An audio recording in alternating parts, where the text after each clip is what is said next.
ये कहानी मैं आपको एक लड़की के पॉइंट ऑफ व्यू से बताने जा रहा हूँ। मैं न्यू मैक्सिको के एक शहर गैलप में रहती हूँ और ये शहर नेटिव अमेरिकन कल्चर और इसके इतिहास को काफ़ी दर्शाता है। और हमारे आसपास काफ़ी सारे गांव और संरक्षित क्षेत्र है जिन पर लोगों द्वारा दावा किया जाता है कि यह सभी जगह भूतिया है। और अमेरिका में काफ़ी संरक्षित जगहें हैं और ये जगहें इसलिए संरक्षित है क्योंकि ये जगहें उन जनजातियों की है जो अमेरिका में मूल रूप से शुरू से रहती आई है। और इन जगहों में रहने वाले लोगों को नवाजो आदि नाम से जाना जाता है और ये लोग भूतिया ताकतों में काफ़ी विश्वास रखते हैं।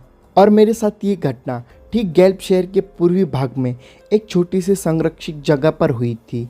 और मेरी एक दोस्त अपनी बहन से हर हफ्ते शहर के पूर्वी भाग में मिलने जाती है जो एक कम किराए वाले अपार्टमेंट में रहती है। और उस अपार्टमेंट के पास में एक एलिमेंट्री स्कूल है और जब मैं छोटी थी तो उस समय मैं उस स्कूल में पढ़ा करती थी।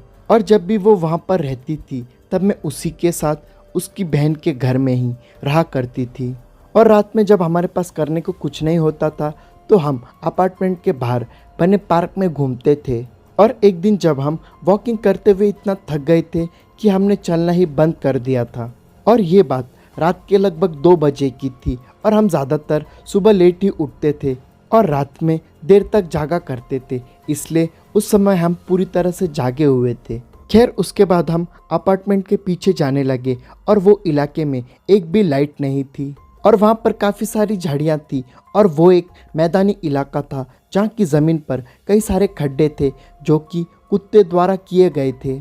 और जब हम चल रहे थे तब मैंने महसूस किया कि कोई तो है जो हमें घूर रहा है और हमारा पीछा कर रहा है। और मैं इस तरह की चीज़ों के प्रति काफ़ी सेंसिटिव हूँ और जब भी मुझे ऐसा लगता है कि कोई मेरा पीछा कर रहा है या मुझे घूर रहा है तब मैं हमेशा ही सही रहती हूँ। जिसके बाद मैंने आसपास देखा पर वहाँ पर कोई नहीं दिखा। जिसके बाद मैं वापस आगे देखने के लिए मुड़ी तो मेरी फ्रेंड ने एकदम से मेरा हाथ पकड़ लिया और वो डरते हुए बोली कि हे भगवान वो क्या है।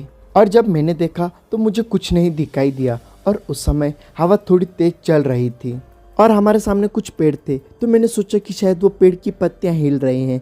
और फिर मैंने उससे कहा कि डरो मत, यह बस हवा के कारण हो रहा है, इसीलिए चलते रहो। लेकिन जब मैंने फिर से वहाँ देखा तो मैंने देखा कि कोई काली सी आकृति है जो उन पेड़ों के आसपास चल रही थी।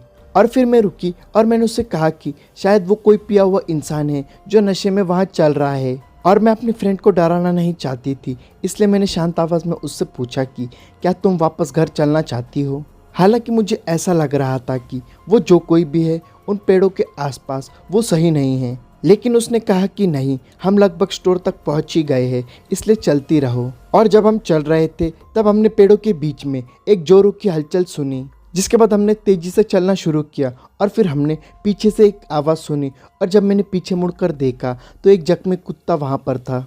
और ये देखकर मुझे बिल्कुल भी डर नहीं लग रहा था क्योंकि जिस जगह मैं रहती थी वहाँ पर इस प्रकार की चीज़ें सामान्य थी, मतलब इस तरह के जख्मी कुत्तों को देखे जाना सामान्य था।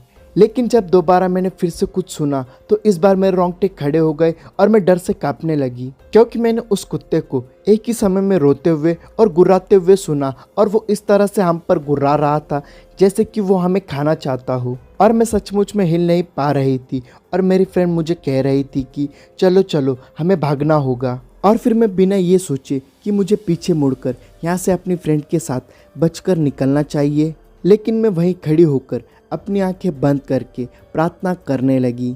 और मैंने कोशिश की कि मैं पीछे ना देखूं, पर कोई तो मुझे पीछे देखने को उकसा रहा था। और इसलिए मैंने पीछे मुड़कर देखा और मैंने देखा कि एक अजीब सा आदमी हमारा पीछा कर रहा था, लेकिन वो अपने पैरों पर दौड़ नहीं रहा था बल्कि वो अपने हाथों और पैरों पर दौड़ रहा था। और मैं उसे देखकर डर गई और चिल्लाई और मेरी चीख सुनकर मेरी फ्रेंड भी चिल्लाई। और फिर हम तेजी से भागने लगे और आखिरकार हम किसी न किसी तरह सड़क तक पहुंच गए।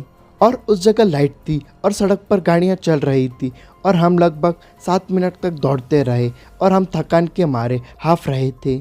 और हम सांस लेने के लिए थोड़ी देर रुके और जब मैंने पीछे मुड़कर देखा तो मेरे थोड़ी दूर पर एक आदमी जैसे दिखने वाले किसी जानवर को उसी जगह पर जाते हुए देखा जहाँ से हम थोड़ी देर पहले भागकर आए थे। और हम उस जगह से 2 मिनट ही चले थे कि वो स्टोर आ गया जहाँ हम जाना चाहते थे। और उस स्टोर की मालकिन ने हमें अजीब नज़रों से देखा और हमसे पूछा कि तुम दोनों ठीक हो। और फिर हमने हंसते हुए कहा कि हाँ, बस देर रात में थोड़ा दौड़ रहे थे।